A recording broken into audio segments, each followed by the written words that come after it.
John chapter 2. On the third day, there was a wedding in Cana of Galilee, and Jesus' mother was there. Both Jesus and his disciples were invited to the wedding. When they ran out of wine, Jesus' mother said to him, "They have no more wine." Jesus replied, "Woman, what does this have to do with me? My time has not yet come." His mother said to the servants, "Do whatever he tells you."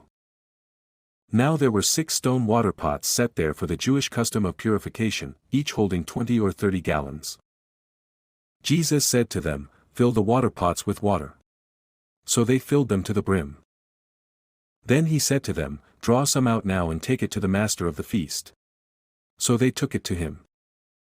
When the master of the feast tasted the water that had become wine, not knowing where it came from, though the servants who had drawn the water knew, he called the bridegroom, and said to him, "Every man serves the good wine first, and when the guests are drunk, then he serves the poorer wine.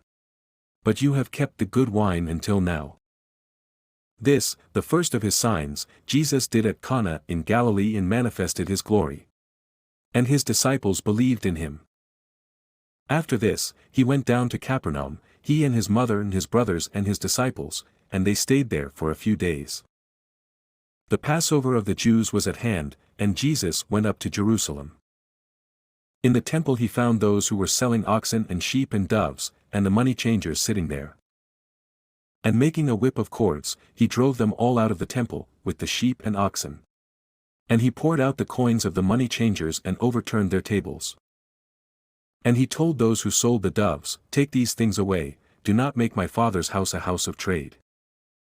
His disciples remembered that it was written, "Zeal for your house will consume me." So the Jews said to him, "What sign do you show us for doing these things?" Jesus answered them, "Destroy this temple, and in 3 days I will raise it up." The Jews then said, "It has taken 46 years to build this temple, and will you raise it up in 3 days?" But he was speaking about the temple of his body. When therefore he was raised from the dead, his disciples remembered that he had said this, and they believed the scripture and the word that Jesus had spoken. Now when he was in Jerusalem at the Passover feast, many believed in his name when they saw the signs that he was doing. But Jesus on his part did not entrust himself to them, because he knew all people, and needed no one to bear witness about man, for he himself knew what was in man.